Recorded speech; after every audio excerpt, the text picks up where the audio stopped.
Are you ready?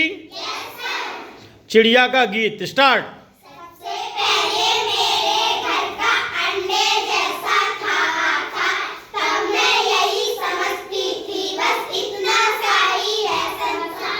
तब मैं यही समझती थी बस इतना सा ही है संसार।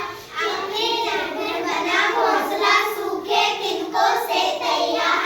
तब मैं यही समझती थी बस इतना सा ही है संसार। तब मैं यही समझती थी बस इतना सा ही है संसार। तब मैं निकल गई शाखों पर हरी भरी थी जो सुकुमार। तब मैं यही समझती थी बस इतना सा ही है संसार।